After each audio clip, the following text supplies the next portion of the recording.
What's up? Josh here. If you want to get me as your one-on-one custom trainer there for you 24/7 whenever you need help over text, video support check-ins, custom programming, goal setting, and accountability, I'm going to take care of all of this. And the best part is when you sign up with me, it's your results or your money back. My results are fully guaranteed. I have 4,500 plus transformations for a reason at a 98% success rate. And I want you to be my next success story. If you want to learn more about how you can work with me one-on-one or Kyle or whoever, you can go ahead and check out the first link in the description down below. No pressure. That's our website where you can learn more about it and you can submit an application to ensure we're a great fit. And then I'm going to do all the hard work and get you in incredible shape into the episode.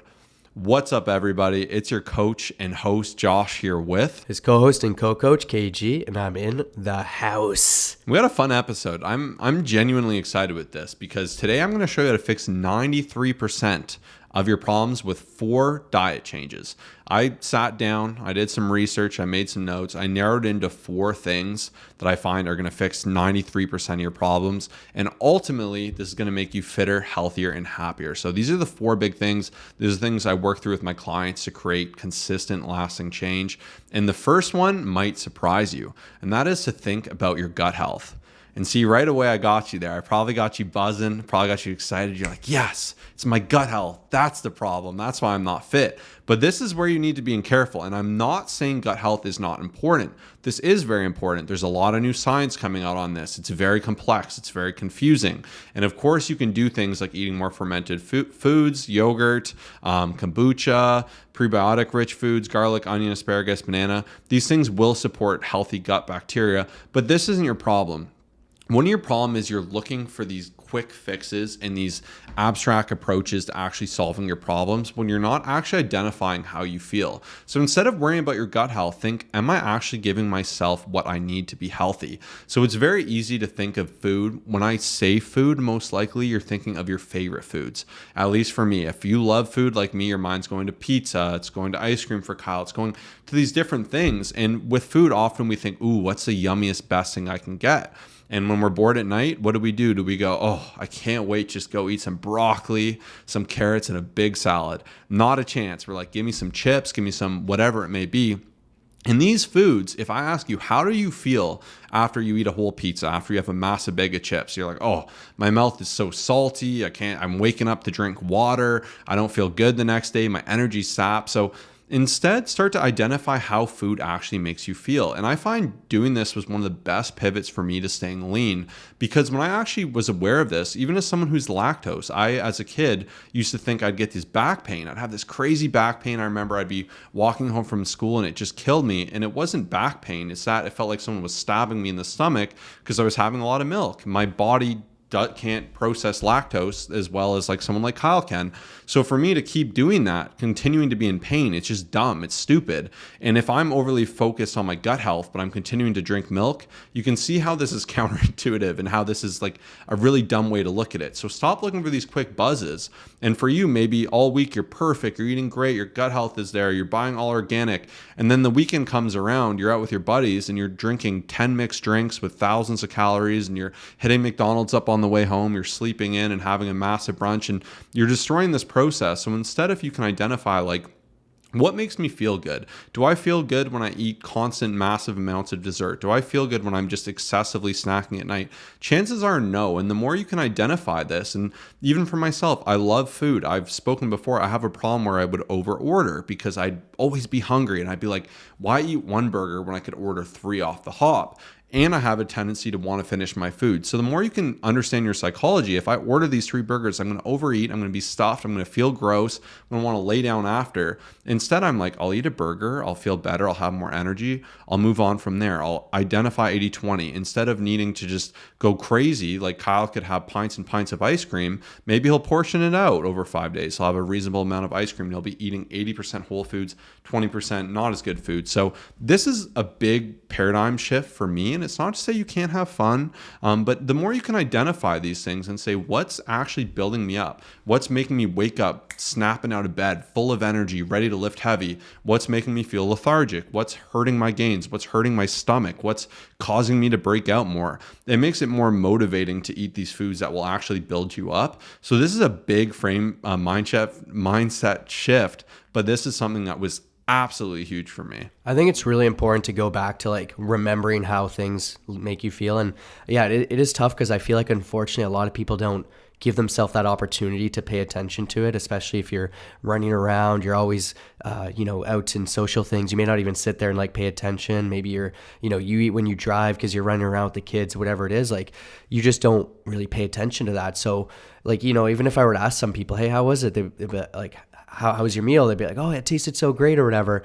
But they're talking more about the taste than the actual feeling. And there's such a great point because even Josh got me thinking a lot about different things. Like there's a reason I have Greek yogurt every single morning. It's not like, obviously the macros are great. The protein's amazing, but it's just like, there's never been a time I would eat it, like my 5-ish 100-calorie Greek yogurt, and just be like, man, I'm not ready to attack the day, or I don't feel great from it. It's just the ingredients are fantastic. Everything is quite natural. There's fruits in there as well. Like I make it a nice, amazing power bowl. Josh does the same thing, and we do that for a reason. Whereas like if you were to say, Kyle, you can't have anything at all day, but there's only a McDonald's nearby.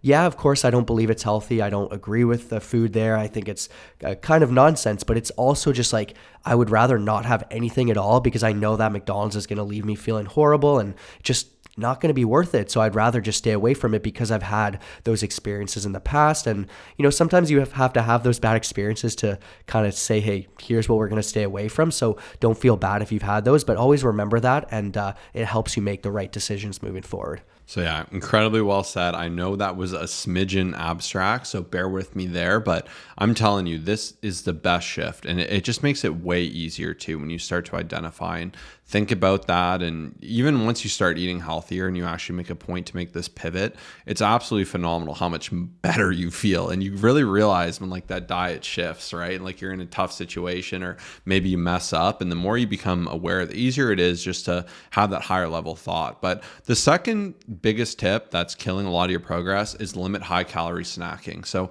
snacking in general, I think maybe a year ago I heard it from Huberman, which was funny, but he said he always saw snacking as more of a thing for kids. And I'm like, that's interesting. Like it's definitely an interesting thought. I'm not saying you should never snack, but I've shifted and I've had a lot of success lately by switching to eating bigger, more high quality meals. And if you're someone who's very food motivated, like I know it sounds like a dog, but I am incredibly food motivated. Like when I eat, I'm thinking, what's for dinner? What's next? I love food. It's tasty. It's delicious. And I love food and I think that's totally fine, but it can get really blurred when you're constantly always eating and reaching and grabbing. And I would have no problem eating 1,000-calorie snack 5 times a day. Like just would not be an issue. And the other issue with snacking is it can be very tied with emotions. Midday, we're at that hump in the workday. It's 3 p.m. You're almost there, but you're not. Chocolate bar sounds great. You're like, I'm going to have that. It's going to melt in my mouth. I'm going to feel amazing. All my problems are going to be solved. But oftentimes it can kind of be this thing where it snowballs and becomes worse. And then you end up snacking or mindlessly snacking where you're checking your emails or you're scrolling or you're snacking late at night. All too often I hear people, how's your diet? Oh, it's amazing. And I'm like, okay, great. And I'm like, but they're like, can't lose fat. And they're like, but I snack at night a lot and I just go off the rails. So snacking is a bit more dangerous. I find with a meal, usually you'll eat what you want to eat. Snack foods in general, especially the really processed foods we know we shouldn't be eating that most of us do eat, cookies, ice cream, chips, all these different things. It's so easy to go hard with, especially when watching TV. You can avoid snacking. You can focus on eating bigger meals. You can focus on better quality snacks and identifying how many times you want to snack in a day. For me, snacking with TV, it's just not productive. I just avoid it. I don't do it because I have no restraint. I'm aware of that. I can admit that. And that's totally fine for me. I know after 8 p.m., if I get food with the TV, I'll finish that food. I'll do that cupboard search. I'll do that fridge search. And it's just not doing me any good. And in the past, when I've had a hard time cutting, it's because of this. It was really, really difficult. So that's something I've really worked to pivot away from. I know Kyle's a ton of great points, so I'll pass it on here. Yeah, this one is brutal. Like it's holding so many people back. I've been there and I know a lot of people are as well. Now with that, it's challenging because I'll use a couple examples, like Ms. Vicky salt and vinegar. You bring a big bag of that into your house, there's a 0% chance you're getting away with like 200 calories worth. Like you're going to have minimum 600, probably 1,000 plus calories. Those taste fantastic. I'll use other examples. Ben and Jerry's, you bring a tub of that into your house, myself included. I'm not just having 100 to 200 calories of it. I'm going to have probably 1,000 worth. And some people say they're a little more self-disciplined, but I'm pretty sure that when you do this, like it's just going to really hinder you. And the more that you consistently do it, it becomes a habit. Now, when it comes to meals, you don't really mindlessly eat meals. Like you actually intentionally eat meals. You sit down, you cook it, you're present, you're, maybe having a meal as a family. Like you're actually paying attention to what's going on. So that's where like mindless snacking is it's just brutal because it's mindless. Like you're not thinking about it. You're in front of the TV, you're maybe driving, you're, just like reaching in the cupboard at 9 p.m. when you're whatever. So I just really would stay away from it as best as you can. And one thing that I try to do is, Josh has this note here, but it's something I firmly believe in, is just having those healthier snacks. And even myself recently, I was a little bit more reactive and I didn't hit my protein intake. So I'm like, okay, what can I do on these days where I'm like kind of running around, or I forgot to have something, or I'm not in my target, especially as I've been a little bit busier lately. And so I brought a bunch of new Quest chips into the house. I haven't had those for a while. I also ordered pure protein bars. So that way, if I'm like, I need something and, I want to hit my protein and my calories, like instead of just going to the gas station, getting a chocolate bar or whatever, I'm like, oh, in the cupboard, I have a pure protein bar. Not going to be my first choice, but it's something that can help you out instead of just having 1,000 calories of something that's not exactly good for you. I think that can change the game for sure. Yeah, set yourself up for success. If maybe these healthy snacks are a bit more, have them around to stop you from doing that other thing. And there's just so many temptations more than ever. I can press a couple buttons on my phone and I can have a pizza delivered. I can have these specialty donuts. Like it gets absolutely wild. So instead, to me, I'd rather have that foresight. I also love the test of, it's real easy to be laying down at night. Perhaps you're just chilling and you're like, I am starving. I'm so hungry. I'll always ask myself, okay, if I'm so hungry, would I go eat some vegetables in the fridge? And I'd say 9.9 times out of 10, I'm like, no, thank you. So that's how you can kind of actually identify, like, am I actually hungry or am I just bored? Am I looking for some quick pleasure? And I've spoken before too of switching that pivot of like, I'm sad, I need food, to like, what do I actually want? Like, why am I sad? Can I face these problems head on? Can I maybe resolve this problem? Can I journal on this problem? Can I meditate? Can I go on a walk? Can I call a friend? Like actually getting more to the source will make you feel better. And like this one's crazy. I know it's like the simplest tip, but if you can really start to make progress here, and we're trying to give a lot of examples to make a meaningful change for you. We're all so different. I know some people don't care about food. They could have 8 bags of chips and all these different ice creams in the house and they won't think about it and they'll go portion it off and have a little bit. Totally fine. That's absolutely fine. Like you need to do what works for you, but you do need to start having these discussions and asking yourself these questions. I was going to say intentional snacking totally is a very different story. So like I'll use an example, Craig's Cookie. Some people will bring 6 of those into the house and they're $30 and about 800 calories each. There's a high chance you're going to just go off the deep end and have a couple of those and be thrown off. Whereas there's another cookie store near us. I forget what it's called, but if I'm out and I'm really looking forward to it and I grab one of those and I'm like, hey, I'm going to fit it in. Like it's a very different story as well. So obviously you want to really avoid it, but there can be a purpose and something that can help you out if you just decide to make that decision where you're going to have one of them or you're going to just not bring a ton of them into the house. It makes a big difference for sure. Yeah, and to that point of intentional snacking too, I think it's good to identify I'm going to be out for like 4 hours. Kyle is really good. He'll bring a cooler, he'll bring a couple snacks, couple intelligent options, so you're not like end of the night absolutely dying, nothing's open and you need to go get garbage. Like, and if you're a little bit hungry, eat so you're not starving. Like that's totally fine. That's not what I'm getting at. I think it's just more when you're snacking just to feel something. That's what I kind of want to touch on. And I love a fun snack as well. I love a fun dessert. Like there's nothing wrong with these things. And the more you can identify this, the more you can have these things guilt-free.